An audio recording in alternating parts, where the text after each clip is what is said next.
கண்டிப்பாக அந்த அல்காரத்தில் கொடுத்துருக்கிற நம்பர் வந்து நெகட்டிவாக இருக்கக்கூடாது. அதை பேஸ் பண்ணி தான் அவங்க டிசைனர் வந்து கன்ஸ்ட்ரக்ட் பண்ணும். யூசர் வந்து என்ன நினைப்பாங்க அப்படின்னா, அப்போ கொடுத்துருக்கிற நம்பர்னுடைய ஸ்கொயர் ரூட்டு தான் வந்து என்ன அப்படின்னா it will satisfy its output. ஓகேவா? The output could be the negative square root of the given number. ஓகேவா? So the specification did not commit that the output is the positive square root. ஓகேவா? அப்போ ஸ்பெசிஃபிகேஷனில் கொடுத்துருக்கிற மாதிரி commit பண்ண முடியாது. கண்டிப்பாக அது வந்து பாசிட்டிவ் தான் நம்ம கமிட் பண்ணக்கூடாது. சரியா? ஏன்னா நெகட்டிவ் கொடுத்துருந்தா 2 நெகட்டிவ் சேர்றப்ப அது என்ன ஆகும்? பாசிட்டிவாக மாறும். சரியா? If the user passes a negative number as the input the output may not be the square root of the number. ஓகேவா? சப்போஸ் யூசர் வந்து நெகட்டிவ் கொடுத்தாங்கன்னா அந்த இது வந்து என்னவா இருக்காது, அந்த ஸ்கொயர் ரூட்டுக்கு பாசிட்டிவாக இருக்காதுன்ட்டு சொல்ல வராங்க. சரியா? ஸோ இதுதான் வந்து ஸ்பெசிஃபிகேஷன். ஓகேவா? தென் நெக்ஸ்ட் பாருங்கள் அப்ஸ்ட்ராக்ஷன். ஓகேவா? ஸோ இதில் அப்ஸ்ட்ராக்ஷன்னா என்னன்னு பார்க்கலாம். அதுக்கு ஒரு ஃபஸ்ட்டு உங்களுக்கு ஒரு எக்ஸாம்பிள்ஸ் மாதிரி சொல்லி ஃபஸ்ட்டு புரிய வைக்கணும்னு பார்ப்பாங்க. அதுக்கு தான் நிறைய எக்ஸாம்பிள் கொடுத்துருக்காங்க. So listen. To ride a bicycle, it is sufficient to understand the functioning of the pedal, handlebar, brakes and bell. ஓகேவா? அப்போ நீங்கள் ஒரு பைசைக்கிள் ஓட்டணும் அப்படின்னு நினச்சிங்கன்னா அப்போ இதெல்லாம் ஃபஸ்ட்டு தெரிஞ்சிருக்கணும். அந்த பைசைக்கிள் எப்படி பெடல் பண்ணுறது, ஹேண்டில் பார் எப்படி யூஸ் பண்ணுறது, பிரேக் எப்போ யூஸ் பண்ணணும், பெல் எப்போ அடிக்கணும். சரி, as a rider we model a bicycle by this 4 features. ஓகேவா? அந்த ரைடர் என்ன பண்ணுவாங்க, இந்த 4 ஃபீச்சர்ஸ் யூஸ் பண்ணி தான் அவங்க வந்து மாடல் பண்ணுவாங்க, அந்த பைசைக்கிளை பில்ட் பண்ணுவாங்க. Bicycle is a lot more details which the rider can ignore. ஓகேவா? அந்த ஓட்டுறவங்க இது இல்லாமல் இன்னும் நிறைய டீட்டெயில்ஸ் இருக்குது அதுக்குள்ளே, ஆனால் அதெல்லாம் விட்டுருவாங்க அவங்க ரைடர் ஓட்டுறவங்க. சரியா? Those details are irrelevant for the purpose of riding a bicycle. அதெல்லாம் தேவையே கிடையாது. சரியா? இது போக மற்ற டீட்டெயில்ஸ் எல்லாம் இருக்குது, ஆனால் ஓட்டுறவங்களுக்கு அதெல்லாம் தேவையே இல்லை. சரியா? So a problem can involve a lot of details. Several of these details are irrelevant for solving the problem. ஒரு ப்ராப்ளத்தை தீர்க்கறதுக்கு நிறைய டீட்டெயில்ஸ் வந்து தேவையில்லாத டீட்டெயில்ஸ். ஓகேவா? அதெல்லாம் நம்ம எடுத்துக்கணுங்கிற அவசியமே கிடையாது. So abstraction is the underline பண்ணிக்கிங்க which is the process of ignoring or hiding irrelevant details and modeling a problem only by its essential featuresனு கேட்டாங்கன்னா அப்ஸ்ட்ராக்ஷன். ஓகேவா? in our everyday life we use abstraction unconsciously to handle complexity. ஓகேவா? கஷ்டமான situations எல்லாம் handle பண்ணுறதுக்கு we are using what? abstraction. ஓகேவா? abstraction is the most effective mental tool used for managing complexity. இது வந்து ரொம்ப ரொம்ப எஃபெக்டிவான டூல். நம்ம கஷ்டமான தருணங்களில் வந்து இந்த டூல் யூஸ் பண்ணி நம்ம என்ன பண்ணிக்கலாம், தேவையில்லாத இப்போ ஒரு பிரச்சனை அப்படின்னா தேவையில்லாத விஷயங்களெல்லாம் விட்டுட்டு அதுக்கான தீர்வு என்னவோ அந்த விஷயத்தை மட்டும் அப்ஸ்ட்ராக்ட் பண்ணி எடுக்கிறது. எது தேவையோ அதை மட்டும் எடுக்கிறது. That is called as abstraction. ஓகேவா? Listen. If you do not abstract a problem adequately, அதாவது என்ன அப்படின்னா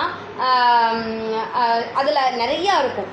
சரியா? பத்தாது ஒரு ப்ராப்ளத்தை சால்வ் பண்ணுறக்கு இன்னும் எனக்கு தேவை இன்னும் இன்ஃபர்மேஷன்ஸ் தேவை அப்படின்னா மட்டும்தான் அதுலேருந்து நம்ம எடுத்துக்கிட்டே இருக்கணும். We may deal with unnecessary details and complicate the solutions. ஓகேவா? அதாவது ஒரு ப்ராப்ளத்தை முடிக்கிறதுக்கு எது தேவையோ அந்த டீட்டெயில்ஸை மட்டும் எடுத்து வச்சுக்கணும். தேவையில்லாதெல்லாம் எடுத்து வச்சிங்கன்னா அந்த ப்ராப்ளத்தை இன்னுமே அது காம்ப்ளிகேட் பண்ணி வச்சிடும். சரியா? அந்த ப்ராப்ளத்தை இன்னுமே கஷ்டமாக்கிடும்னு சொல்கிறாங்க. So that is called as abstraction. அப்ஸ்ட்ராக்ஷனுங்கிறது ஒன்றும் இல்லை, எது தேவையோ அதை மட்டும் எடுத்துக்கிட்டு தேவையில்லாதெல்லாம் விட்டுறது. That is called as abstraction. அதுக்கு தான் அவங்க இவ்வளோ டீட்டெயில்ஸ் உங்களுக்கு சொல்லியிருக்காங்க. ஸோ அடுத்தது பாருங்கள், எக்ஸாம்பிள் 6.9ல் ஒன்று சொல்லியிருக்காங்க. A map is an abstraction of the things we find on the ground. ஓகேவா? So we do not represent every detail on the ground. நம்ம கிரவுண்டில் எல்லா டீட்டெயில்ஸும் கொடுக்க மாட்டோம். The map maker picks out the details that we need to know. ஓகேவா? அதாவது என்ன அப்படின்னா நமக்கு என்ன தேவையோ அந்த டீட்டெயில்ஸை மட்டும்தான் அந்த மேப் மேப்பர் வந்து பிக் பண்ணி கொடுப்பாங்க. Different maps are drawn for different purpose and so use different abstractions. That is they hide or represent different features. A road map is designed for drivers. இப்போ ரோட் மேப்பில் பார்த்தீங்கன்னா சில symbols எல்லாம் நமக்கு தெரியும், சிலதெல்லாம் வந்து நமக்கு புரியாது, ஆனால் ட்ரைவ் பண்ணுறவங்களுக்கு புரியும். அதுதான் அப்ஸ்ட்ராக்ஷன். ஓகேவா? ஸோ பாருங்கள், they do not usually worry about hills. So most hills are ignored on a road map. ஓகேவா? ரோட் மேப்பில் பார்த்தீங்கன்னா ஹில்ஸ் எல்லாம் இருக்காது, ஏன்னா அந்த ரூட்டையே அவங்க யூஸ் பண்ண மாட்டாங்க. அப்போ அந்த மேப்பில் வந்து அந்த ஹில்ஸை கொடுக்கணும், இங்கே வந்து ஹில்ஸ் வருது, இங்கே பிரிட்ஜ் வருது அப்படிங்கிறத அவங்க ஸ்பெசிஃபை பண்ணுங்கிற அவசியமே கிடையாது. அதை பற்றி இவங்களும் வந்து கண்டுக்க மாட்டாங்க ரைட் பண்ணுறவங்க.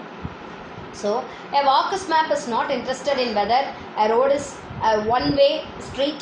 So such details are ignored. இப்போ ஒன்றும் இல்லை, ஒரு வாக்கர்ஸ் மேப் இருக்குது அப்படின்னா நடந்து போகிறது தான். சரியா? அப்போ நம்ம ஒரு ரோட்டில் நடந்து போகிறக்கு அது 1 வேவாக இருந்தால் என்ன, 2 வேவாக இருந்தால் என்ன, எந்த வேல இருந்தாலும் நம்ம என்ன பண்ணலாம், அந்த ஃபுட்பாத் வழியாக நம்ம நடந்து போயிட்டே இருக்கலாம். ஸோ அந்த மாதிரி தான் நம்ம என்ன வேலைக்கு வந்தோம், என்ன காரியத்துக்கு வந்தோம், அதை மட்டும் அதுக்கு என்ன தேவையோ அதை மட்டும் நம்ம பண்ணிவிட்டு தேவையில்லாதெல்லாம் விட்டுட்டு போகிறது. அதுக்கு இன்னொரு எக்ஸாம்பிள் மேப்பை வச்சு சொல்லியிருக்காங்க. சரியா? ஸோ நெக்ஸ்ட் ஒன் பாருங்கள். அடுத்த எக்ஸாம்பிள் என்ன அப்படின்னா மெடிஷன் வச்சு சொல்லியிருக்காங்க. In medicine different specialist work with different different abstractions of human body. And orthopedician works with the abstraction of skeletal system. Orthopedician ஓட ஒர்க் என்னது? skeletal system பார்ப்பாங்க.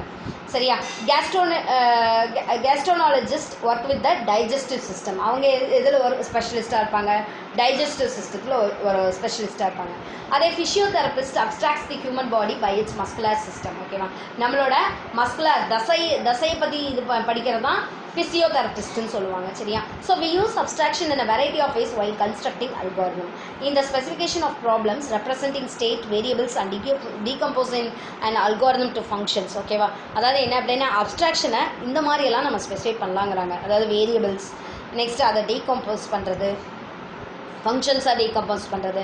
Algorithm designer has to trying to recognise which pieces R essential to solve the problem. Algorithm design பண்ணுறவங்க கண்டிப்பாக train ஆகிருக்கணும். இந்த ப்ராப்ளத்தை solve பண்ணுறதுக்கு என்ன feature தேவை, எது தேவையில்லை, ஓகேவா, எது அன்னெசரி, ஓகேவா.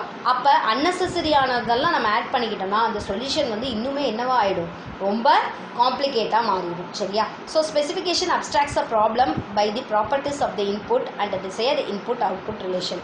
ஸ்பெசிஃபிகேஷன் என்ன பண்ணும் அப்படின்னு பார்த்தீங்கன்னா இன்புட்டில் இருக்கிற ப்ராப்பர்ட்டி எடுத்துக்கும் இன்புட்டுக்கு அவுட்புட்டுக்கு என்ன ரிலேஷன்ஷிப் இருக்குங்கிறது சொல்லும். சரியா? அப்போ we recognise the properties essential for solving the problem and ignore the unnecessary details. ஓகேவா? அப்போ அந்த ப்ராப்ளத்தை சால்வ் பண்ணுறதுக்கு அந்த ப்ராப்பர்ட்டிஸ் வந்து தேவை, மற்றபடி மற்றதெல்லாம் நமக்கு அந்த ரிலேஷன்ஷிப் கூட தேவை கிடையாதுங்கிறாங்க. சரியா? ஆமாம், இன்புட் இருந்தாலே நம்ம என்ன பண்ணிடலாம், ஆட்டோமேட்டிக்காக அவுட்புட்டை ட்ரான் பண்ணி கொண்டு வந்துடலாம். சரியா? ஸோ லிசன், ஸ்டேட்னா என்னன்னு பாருங்கள். ஸ்டேட்டில் வந்து நம்ம ஒரு செட் ஆஃப் வேரியபிள்ஸை வச்சு என்ன பண்ணலாம், we can அந்த ஸ்டேட்னோட கம்ப்யூட்டேஷனை நம்ம கன்ஸ்ட்ரக்ட் பண்ணலாம். அடுத்தது ஃபங்க்ஷன். when algorithm is ரொம்ப காம்ப்ளெக்ஸாக இருந்ததுன்னா அதை என்ன பண்ண போகிறோம், நம்ம ஃபங்க்ஷன்ஸாக பார்ட்டாக டிஃபைன் பண்ணி அதுக்கப்புறம் எல்லாத்தையும் அதை இன்டகிரேட் பண்ணி ஸ்பெசிஃபை பண்ணலாம். ஸோ அப்போ ஸ்டேட்னா என்னன்னு சொல்லியிருக்காங்க பாருங்கள். State is a basic and important abstraction. ஸ்டேட்டுங்கிறது ரொம்ப அடிப்படையான ஒன்று, முக்கியமான ஒன்றுங்கிறாங்க. Computational process have state. Computational calculation ப்ராசஸ்க்கு எல்லாமே என்ன இருக்குது, ஸ்டேட் இருக்குங்கிறாங்க. Computational and actions are perform it state changes. ஓகேவா? நம்ம ஒவ்வொரு வேலை செய்ய அதனுடைய நிலையும் என்ன ஆகிட்டே வரும், மாறிக்கிட்டே வரும்னு சொல்கிறாங்க. சரியா? It ends with the final state. அப்போ கண்டிப்பாக அதுக்கு ஒரு ஃபைனல் ஸ்டேட் இருக்கும். அப்போ ஒவ்வொரு ஸ்டேட்டில் என்னென்ன வேல்யூ கொடுத்தது அந்த அல்காரிதத்தில் எப்படின்னு பார்க்குறதுக்கு கட்டாயமாக அதுக்கு என்ன யூஸ் பண்ணியிருக்கணும், வேரியபிள்ஸ் யூஸ் பண்ணியிருக்கோம். அதை வச்சு தான் இந்த ஸ்டேட்டில் இந்த வேல்யூ இருந்தது, இந்த ஸ்டேஜில் இந்த வேல்யூ, இந்த ஸ்டேட்டில் இந்த வேல்யூ அப்படிங்கிறது கண்டுபிடிக்க முடியும். ஓகேவா? நெக்ஸ்ட் பாருங்கள், அடுத்தது என்னன்னு பாருங்கள். The state at any point of execution is simply the values of the variable at that point. ஓகேவா? ஒவ்வொரு ஸ்டேட்டில் என்ன எப்படி அந்த ஸ்டேட்டுன்னு சொல்லுவோம்னா அந்த வேரியபிளுக்கு என்ன வேல்யூ கிடைச்சதோ அதை வச்சு தான். ஃபஸ்ட் ஸ்டெப்பில் இந்த வேல்யூ கிடச்சிது, செகண்ட் ஸ்டெப்பில் இந்த வேல்யூ கிடச்சிது. அப்போ அந்த ஒவ்வொரு ஸ்டேட்டையும் வச்சு தான் நம்ம அதை வந்து டிஸ்கஸ் பண்ண முடியும். ஓகேவா? ஸோ ஒன்றும் இல்லை, சாக்லேட் பார்ஸ் பாருங்கள். எக்ஸாம்பிள் வந்து 6.11ல a rectangular chocolate bar is divided into square by horizontal and vertical groups. ஓகேவா? ஒரு ரெக்டாங்குலர் சாக்லேட் பார் இருக்குது, அதை எப்படி டிவைட் பண்ணியிருக்காங்க, ஹரிசாண்டல் அண்ட் வெர்டிக்கல் குரூப்ஸாக ஸ்கொயர்ஸாக வந்து ஹரிசாண்டல்னால் இப்படி, வெர்டிக்கல்னால் இப்படி. சரியா? மொத்தத்தில் இப்படி நம்ம எப்படி கட் பண்ணாலும் குட்டி ஸ்கொயர் பீசஸாக நமக்கு கிடைக்குது. ஓகேவா? So we wish to break the bar into individual squares. அந்த பாரை ஃபுல் பார், ஒரு பார் இருக்குது அப்படின்னா அது ஒவ்வொன்றையும் இண்டிவிஜுவல் ஸ்கொயர்ஸாக நம்ம கட் பண்ணணும்னு நினைக்கிறோம். To start with we have the whole the bar as a single piece. Whole bar என்னது, சிங்கிள் பீஸாக இருக்கும். Cut is made by choosing a piece and breaking it along one of its groups. ஓகேவா? அப்போ ஏதாவது ஒரு குரூவை cut பண்ணால் தான் அதுலேருந்து ஒரே ஒரு பீஸை நம்ம எடுக்க முடியும். Thus a cut divides a piece into 2 pieces. ஓகேவா? அப்போ அந்த கட்டை நீங்கள் ஒன்றும் கிடையாது. So listen,